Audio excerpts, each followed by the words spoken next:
Well, Ted, thanks for joining me today. My pleasure. Yeah, Thanks I for having appreciate me it. in here, Yeah, Greg. It's no, good this is to see awesome. ya. Well, like you said, it's a new concept for us. I mean, basically, Okay. just ask you a couple questions and just kind of see where it all goes. So, Okay. how long have you actually been in the business? I've been in real estate now for 9 years and got my broker's license 3 years ago in the middle of the pandemic. Why did you get your broker's license? That's an excellent question.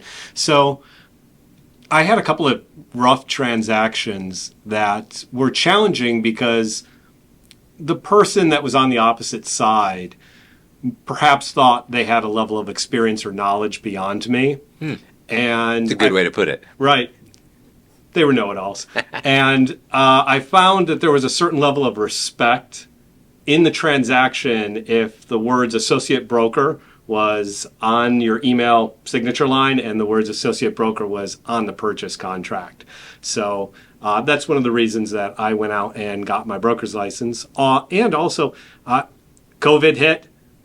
We were all in lockdown, opportunity to What else am I gonna study. do? So not making this up, it was a work from home scenario starting in March of 2020. And by July, after twiddling your thumbs for a couple of months and working from home, I was like, I'm just going to do the 90-hour course right now, and knocked it out in the next couple of months. Took my exam a few months after that. That's really cool. So, That's and really it gives cool. me the opportunity to open my own brokerage if I ultimately choose to do that someday. There is a significant cost-benefit analysis that goes along with that, rather than hanging your license with somebody else. Yeah. Is that something you think may be in the future? Or I mean, obviously you have that option now, but is that something you've thought about? Like, Down the road, absolutely, because once you open your own brokerage, that itself becomes an asset that you can sell off later. Whereas right now, I can build a book of business, but ultimately I can only sell off the book of business. But if I were to open a brokerage at a later date, I could sell off that brokerage to another broker at a later date. that's an interesting strategy. I've never heard that. Yeah. Interesting strategy. So Okay. much like any professions, like a dentist who opens up his own practice, he can sell the whole practice when he Right. retires. That is pretty cool. Thanks. Well, let's rewind the clock. So, how did you even get into it? Or let's just talk about what was the Ted prior to real estate? What were you doing? Prior to real estate, I spent many, many years working in higher education, and most of my family works in elementary and secondary education. And coming from Buffalo, New York, we have the second highest concentration of colleges and universities in the United States. So, easy way to find a good paying job, get your master's degree, go work in higher ed. And as soon as I graduated, I decided to move to Arizona and move away from that concentration of colleges and universities. But worked out here in education for many years. And I take an educational approach with all of my clients, whether it be buyers or sellers. That allows me to place their needs as highest and best for them.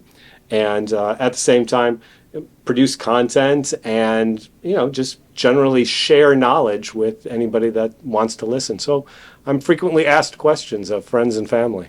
Yeah. Now, when like when I grew up, I didn't say, "Hey, I actually wanted to be a golfer," but I didn't say I want to get in the mortgage business. So, how did you make that move from education into, "Hey, I think I'm going to go take the 90 hours, be a realtor"? Yeah. Just, how did you even think that was a thing? I was a very late bloomer and hadn't purchased my own house and started studying what I could on Zillow, just looking at the market, watching my brother buy a house, my sister buy a house. And I was working at Phoenix College, one of the 10 Maricopa community colleges, and they had the courses that you could take. And because I worked there, the tuition was free. So I bought the book for $75 and paid $15 for a registration fee. Wow. And then I was sitting in the classroom and did the whole semester. And at the end, I just had to pay to take the licensing exam, which was like $50 and get my fingerprint clearance card. So all in, it cost me probably less than a couple $100 to become a licensed real estate agent 9 years ago. That is pretty cool. It was definitely fortuitous, and I Yeah. recognized that you can't pass up that opportunity. And a couple of semesters went by where I hadn't pulled the trigger, and I'm like, Ted, you just got to go and get your license. Stop pretending, Yeah. stop looking online, stop wanting to do it, go take action and just go do do it. it. Yeah. And then What did my keeps you- first transaction a few months later. Oh, that's great. Yeah. Yeah. I'm sure it usually takes most agents a little while to finally get Yeah. one under their belt. Yeah. So, what keeps you in the game? What keeps you doing it?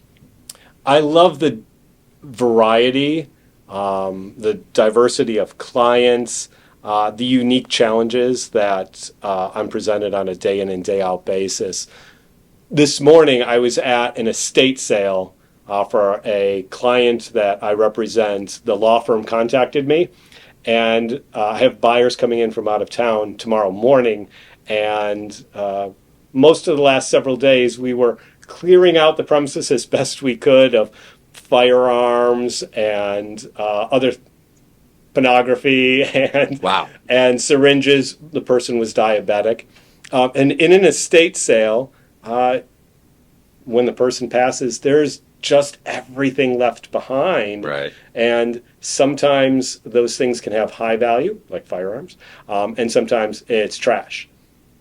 And so that variety of what are you going to walk into when you visit a home for the first time, and how can you market this beautiful property in Ahwatukee, right up against South Mountain, worst house on the cul-de-sac, in a cul-de-sac that butts up against the South Mountain. So just amazing, amazing investment potential, but rough on the inside. Yeah. Yeah. Now going back, because this takes me to another thing about where you get your business from. Do you get a lot of business from like law firms and probate and things like that? I do, and I've done a few estate sales, and actually have a couple more coming in the pipeline. I have one in Sun City that is a similar situation. A person inherited an older property during COVID. Somebody older there passed. This person is also out of state, and frequently a law firm will contact a realtor to assist somebody who has been assigned to the property, never lived in the property, and while they want the property liquidated and the benefits of it, they're not necessarily emotionally invested in the property. Right. So it does create an interesting dynamic, because you don't have somebody here that you can partner with that's going to clean it or stage it or do all of these things. At the same time, there's a different level of expectation as well, because there's an acknowledgement that the property might not be in the best condition. So, but that's just one leg of business. For sure. Now, did you stumble into that and then say, oh, this is good, I need to work that attorney, let's say leg of your business? Or did you make a conscious effort and start prospecting and calling on attorney law firms? It was stumbled into, but once the first connection was made, it became a lot more intentional to network within attorneys and law firms that specialize in probate and estate sales, because they have a need, and you can facilitate that need, particularly if you have experience with those types of situations. 100%. I mean, I think it's one of the things that you and I have talked about before, is creating that VIP list for realtors of people that you can connect with and help their clients. So whether it's a financial planner, CPA, wealth manager, or attorney.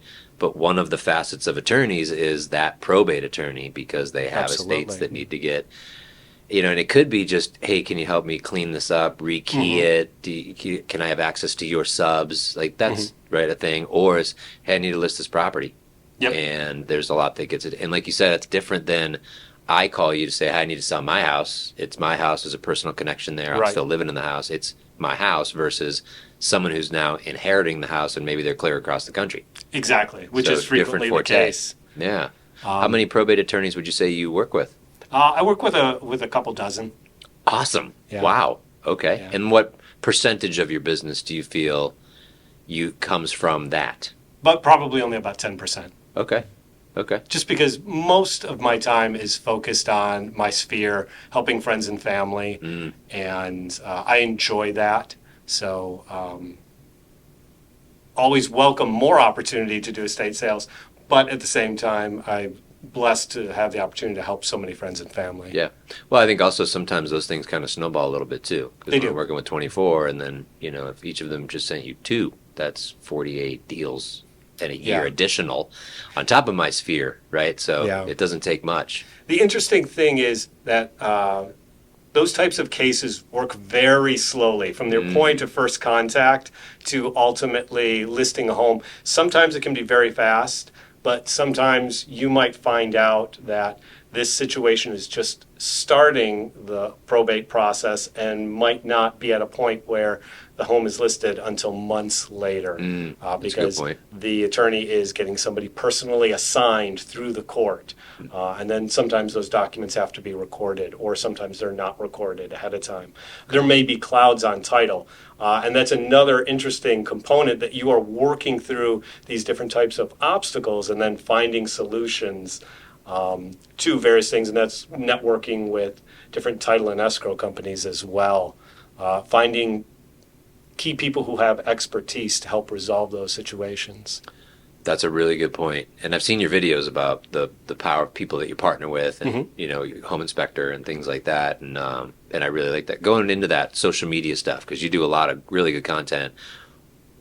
How did you even get your start into that? What made you even want to start doing social? The social media? Mm-hmm. Wow, that's a tough question. How did I get started on social media? I'm a very late Gen Xer, a cusper on the millennial side. So I was fortunate to experience the birth of Facebook and kind of its natural transition, rather than having to learn it after it existed 20 or 30 years later. Perhaps somebody that's new to the industry and then wants to start marketing, now they have a huge catch up. So it's difficult answering your question, because I don't know when or how I got started doing social media. Was there a conscious effort of like, man, I really need to turn this on and shoot more videos and more content, get more of my messaging out there? In the early stages of Facebook, I started doing a lot of fundraising for Susan G. Komen. My mother passed from breast cancer, and I was participating in this thing called a 3-day walk, which walks 60 miles over the course of 3 days. And they were doing it every November here in the Phoenix area. They would pass through Scottsdale. And that initial experience in 2008 through 2012 kind of forced me to start marketing on social media more, not because I was selling something, but I was actually asking for donations in the name of my mom. And raising awareness. And so that was the first opportunity and really requirement for me to start to post intentionally on a daily basis and follow up with thanks and appreciation and like other people's posts. So that is probably where I got my first introduction, was not from real estate sales or anything connected to real estate, but more so to raise money for a philanthropy. Yeah. Sorry about your mom, by the way. She passed 25 years ago. Still, cancer's just horrible. But you took that and used that as a fuel to then do the Susan G. Komen 3-day. That's an amazing event. My mother-in-law's done that one, and that's a touching one, especially when they're all coming across the finish line. And yes, and the survivors go first. Man, and it is. You get to share a lot of stories in that event, because you're walking 60 miles. So naturally, over the course of 3 days, you're going to be sharing 20 to 45 minutes, maybe a couple hours, walking alongside somebody that you just met, and you're going to exchange stories back and forth. Yeah, absolutely. Well, and just like you did, you posted and engaged to get attention for this, then you just pivot around and say, all right, now I'm going to do this for my real estate business. Yeah, exactly. Now, like I said, I've seen your stuff. Well, thank you. You know, do you have some sort of I say formula, but a rhythm or a formula of how you do your postings and how you come up with your ideas for them? Yes. So right now, and actually this morning, I was out shooting some footage, and I have an enormous editing project ahead of me. But there is a bit of self-deprecation that is needed with certain properties that can be high quality at a later date, but might not be high quality right now. And I'm shooting some content that makes fun of the situation of like walking into a home and, oh, there's 3 upside down dead cockroaches, but the home has a lot of value, and we're here in Arizona, things happen. So I find that on every day of the week, I try to do something and alternate between humorous education, or some sort of way to engage a client.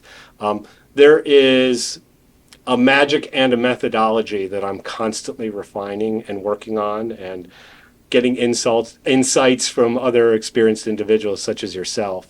I don't know if that answers exactly the question you were asking. No, it does. I mean, like I like that you have different themes because it makes it easier to do like it's Monday Pun Day, Yes. right? I like that you just know going in from Sunday, you're like, all right, I got to do my thing for tomorrow. Yes. Right. And or hey, it's Tuesday and I'm going to do this. And Tuesday testimonials, you're going to feature a listing on Friday. Try to partner up with somebody within the brokerage so you can tag them also, so they can get exposure for their listing. I like that. At the same time. What's Wednesday? Wednesday is usually video content. So just any video. Sometimes it's educational, sometimes it's funny, sometimes it's a market update. It can be just about anything. Like your one with the TV mount. Well, not quite with news reporting, but maybe some Cromford statistics, things of that nature. Okay. But any type of video content that brings value and both people enjoy. Some edutainment. Obviously, the lawsuits. Edutainment. Yeah, edutainment. Okay. The lawsuits were and have been a big topic for many, many months. That was a big driver of viewership to my YouTube channel. And I've actually forwarded your video series that you did on that. Oh, thank you. To agents in other states and loan officers, because they would ask me, hey, I don't know a lot about that, or how are you guys navigating out there? And I'm like, well, hey, I have a local agent that's actually done a really good job describing it. Well, Let me just forward you his stuff, which is how I think the social platforms are. Yes. It's literally supposed to be like, hey, did you see this article? It used to be you'd show up at someone's doorstep with a newspaper. Like, hey, did you check this out? Now it's someone's texting an article or texting a link or texting a video. Yeah. I just sent one out today about a buy before you sell program. I did a YouTube video about it. Nice. Met an agent yesterday, asked me about it, and I said, hey, let me send you the video. So I sent him the video. So that's how. But I was able to send some of that because you're sending that kind of stuff out. What's your Thursday theme? What do I do on Thursdays? Thursdays is more just marketing properties and opportunities for buyers. So it's a little bit of the featured listing, but a little bit less photo intensive. So Fridays, as you roll into the weekend, you want to feature more eye candy. And Saturday Night Live, a couple of years ago, they actually made fun of Zillow as just this sort of app that people use like Tinder or Bumble, and they just swipe through looking at eye candy of homes. And maybe they're not in the market for a home, but they love looking the same way they do on Pinterest. And so that dynamic actually exists for realtors. And it's incumbent upon an agent, when they are representing a high quality property, that you invest time to get evening photography with the twilight in the background, not a fake photoshopped sunset, but like a legitimate sunset in the background. High quality interior photography, high quality videography for walkthrough, because people want to see that and they're going to be looking for that and they're going to see it on social media anyways, and it's going to get forwarded. So we are in the business of creating eye candy for real estate sales. That's what's going to drive the most buyers to a property and what's going to ultimately get that seller that highest and best price, maybe even slightly above asking price, because the agent has really invested their time in marketing that property. Yeah. And it's some expense up front. For sure. Well, and, I also think it's going to attract other people that are looking to sell, because they'll say, oh, I like how he marketed their property. Yes. I would like to get those services too. Let me rewind here. So did you say people Photoshop sunsets into listing photos? Yeah. Really? I've never heard of that. So I had a client, helped him, first-time home buyer, helped him buy a home a couple of years ago during the pandemic, and he loved this property. It was clear on the other side of the valley from where he lived, and he wanted to go see it, and he saw it online. He's like, Ted, can we go see it? And we get there, and we walk inside, and it's just doesn't look that great inside. Laminate countertops that have been chipped, paint on walls. Yeah, you start seeing all the blemishes. Yeah, which is understandable. Right. And this was in the height of the market, peak, so you don't really have to spend that too much time polishing. But the agent hired somebody that put the exact same sunset on all 4 perspectives of the property. So the sun was literally setting on the north side, east, and west side simultaneously. It was hilariously bad. So there is one or two sunsets that, not photographers, but people will use Photoshop, and you can almost identify it the Yeah, same that's with the funny. same purple and pinks every single time. That's hilarious. Yeah, I would but think maybe there's some AI generated stuff maybe coming down the pipe in the there's future. there's probably even more. They might even be happening now. Yeah, Yeah. I prefer to hire a photographer that will show up in a 30-minute window right when sunset is supposed to happen, and they will do long form exposure where they will layer several of the exact same photo together to get the glow of the window and the nice twilight in the sky in the background, maybe some faint clouds or stars, whatever's starting to Yeah. appear in the background. And that does cost extra money. And if you have a storm roll in the middle of monsoon season, you are rescheduling. Right. But that is my preference when I do a nicer listing that commands that sort of attention, is to invest that time and money up front to get my clients a really good evening photography rather than Photoshop it in behind the trees. I agree. That's very professional. I've literally never heard that before. That's Secret awesome. of the industry. Yeah, yeah. You don't No, want to know how the sausage is made all the time. no, but it tastes good. We're good. Going back, so back to the social stuff. Do you find that we were talking earlier, like views versus engagement, virality versus engagement, and where do you find which platform? Is there a platform that you see more engagement that then may ultimately or has already been ultimately leading to business for you?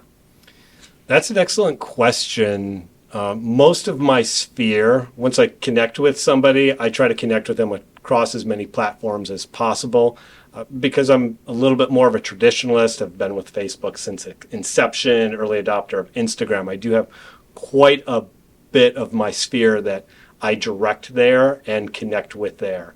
Whereas I'm fairly new to TikTok, admittedly. There's interesting things going on with YouTube Shorts, and YouTube is now chasing TikTok and Instagram to try to get that viral attention. In fact, they've even modified their home screen and what you see when you log in on your TV at home, if you're watching on your large TV in your living room, where they are promoting their short form content, whether or not the viewer desires that. Yes. So the question is difficult to answer because it's constantly moving. And I think acceptance and acknowledgement of you are constantly chasing a moving target within the social media sphere is important, because it can be overwhelming and it can be frustrating. But if you allow yourself to get frustrated, then you're losing out on the benefits. So as long as you understand that the target's moving, because Facebook's chasing Facebook's chasing TikTok, TikTok's chasing YouTube, YouTube's chasing TikTok. They're all They're all trying to competing. Exactly. They're all competing. And so it's incumbent upon you as the content producer to acknowledge that you're going to be working within that algorithm that might be different tomorrow. Correct. That's it right there. That sums it all up. It's changing, and you have to just be okay with the change. Yeah. And I say that old school would be, we're driving down to the 101 and the 202. There's a huge billboard up there. It's totally blank, and it says, "Hey, you can have this for free, and you can change it anytime you want. You can put a QR code, a phone number, a listing, or whatever, a video, and it's yours for free anytime. And you'll have all this traffic that's going to see you all the time." That's what social media is. That's literally a blank billboard that you can post all the time. What I like that you've done, and it's probably different for different age ranges, and when did you adopt which platform, is where you're going to see your audiences the most. Yeah. Right. But like you and I were talking before, I think Meta, Facebook, and Instagram have it nailed down from the targeting point of view of hyper local, Yes. geographic, and also the persona, because there's just more people that had adopted that then. Not to say next year, TikTok could surpass that, but you just have more people already comfortable with those two platforms, then people stay where they're comfortable. And Meta built a business model for sales and brick and mortar businesses to sell on Facebook initially, and then by later Instagram. where they have all that data, which allows them to drive business locally. You can take some of your content and, for as little as $100 a month, push that out to a 3-mile radius or a 5-mile radius, and you can upload contacts, and then it will find matching contacts of like people. And Facebook is very good for the 35 to 55 crowd, from what I've been told, and also my anecdotal experience. And then Instagram's going to be a little bit younger. TikTok's going to be your very young crowd. So that's ideally good for like young first-time buyers, where I take my son to gymnastics, and there's a gentleman who sits a couple seats down from me. He will literally be on Facebook and looking at properties that his realtor has either shared with him or he connected with a group, and he's looking at reels rather than looking on the MLS or something of that nature. He's looking on Facebook, and Wow. I can just tell that gentleman's a couple of years older than me at least, so I know that's the demographic that he falls into on that platform. Well, they say you got to meet them where they are. So Yeah. if he's there, I'm there, but I'm also on Instagram because there's people on there. Yeah. And like you said, the Gen Zers are on TikTok, which are the future home buyers that Yes. need to learn about credit and budgeting so they can buy sooner than if they didn't run across your content. Yeah. So these are the things that I always think about. You kind of have to be everywhere. Yes. But you also, because of the, I say low conversion, low engagement of the platforms, it's the smallest part of our business in regards to the time that you put into it. Like your sphere should be for sure number one. I would think the attorneys as well, even though those are longer nurture deals that happen. If I had 24 that sent me a couple that were going to close in 6 to 9 months or even a year, I'll take 24 deals next year, 48 deals the following year, right? Yeah. And so those are more relationship based. But how do you get someone from online to offline to have that relationship with them? And that's a great question. And because I built my business and my sphere organically, a lot of it was me pushing them to the platform, Right. because I knew them personally. And it was a way that they were going to be able to stay in touch with you differently than you Yes. calling and texting and mailing them. You're like, hey, if I can just get them in on this platform, Yes. they'll see my content that I'm already shooting anyways. I'm a big proponent of expressing appreciation for, and also for sharing photos in an appropriate way of, hey, we were all at this birthday party. It was great to see you there. Can I tag you?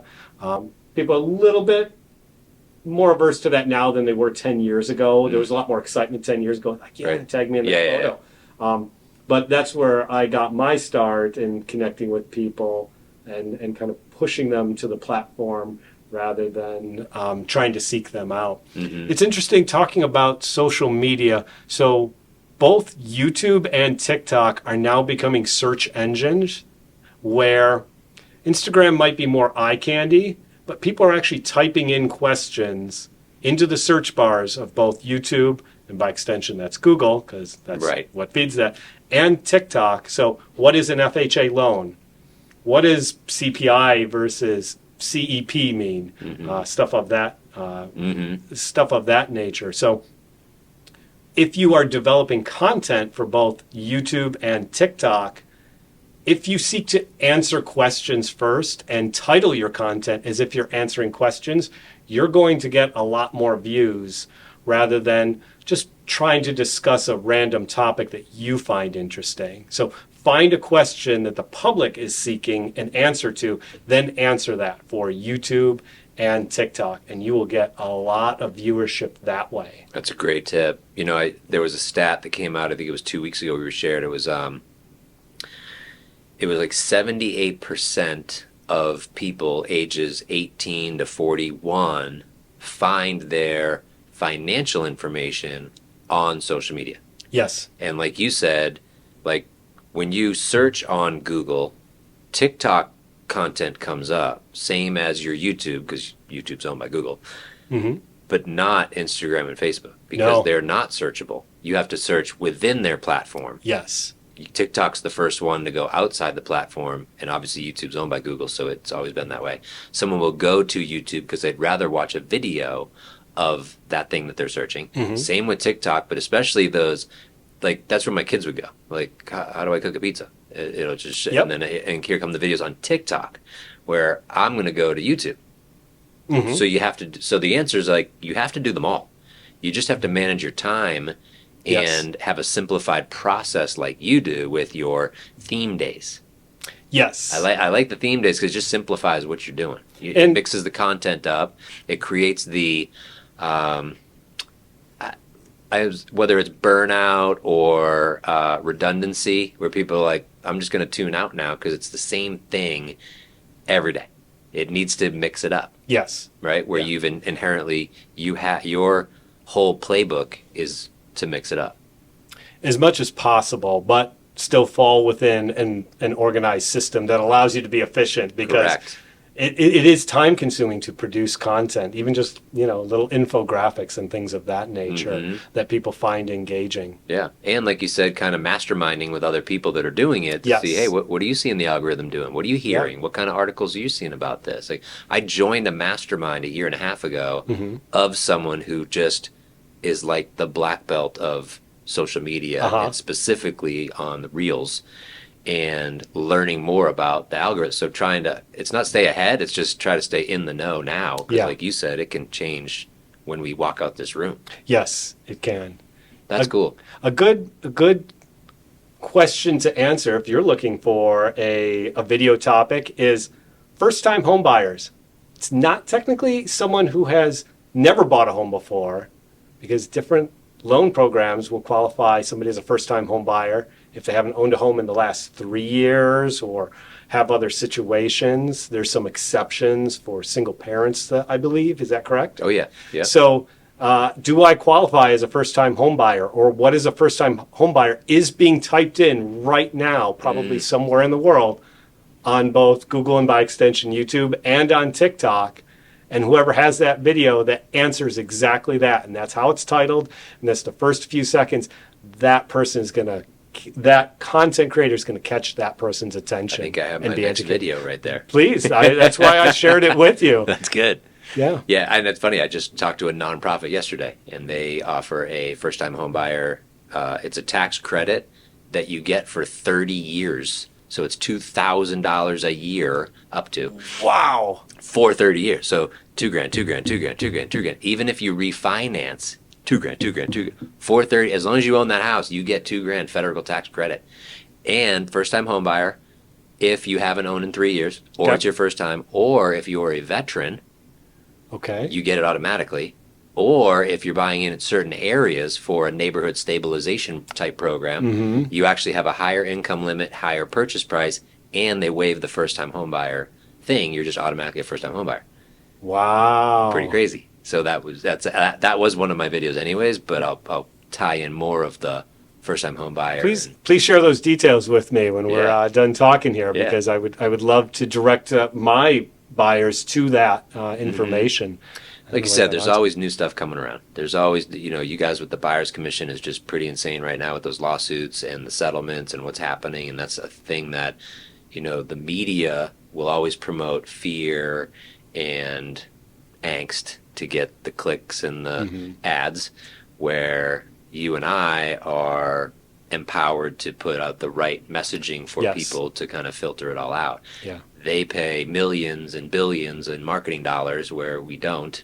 But ours is the consistency and repetition to show up in front of the feeds of all of our clients and potential clients and past clients to give them the right information. We are both privileged and at a disadvantage of, if it bleeds, it leads in the media side, but we have the so we have to chase behind that. But we have the privilege of focusing more on education and empowering our clients and our friends and our family so they can make educated and informed decisions for themselves, for their financial best interests. And that feels a little bit better than if I was sitting at an anchor desk and trying to, promote some latest story. Right, that I don't even believe in. Right, exactly. Right? Yeah.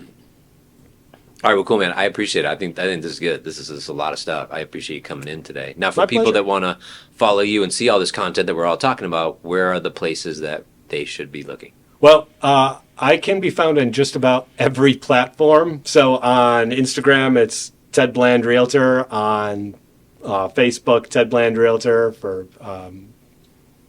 YouTube, Ted Bland Realtor.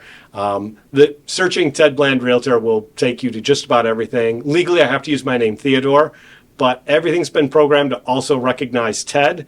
That is an extra step that I've had to learn to do. But if you search Ted Bland Realtor on Instagram, Facebook, YouTube, TikTok, you will find me because I have programmed my profile to recognize Theodore and Ted and Bland and Realtor. Solid, smart, good tactic. One of those requirements working with the Arizona Department of Real Estate. That's right. Yes, we always stay within the law. Anything that's an obstacle is a learning opportunity. Yeah. Well, you've taken a lot on the learning side of it, and I like how it's all come full circle with how your whole family was raised on the East Coast and taking that educational approach also into your real estate business. Well, thank you. I appreciate that. Thanks, Ted. Thanks for coming in. Good to see you, Greg. I appreciate it. Nice setup you got here. Well, thank you.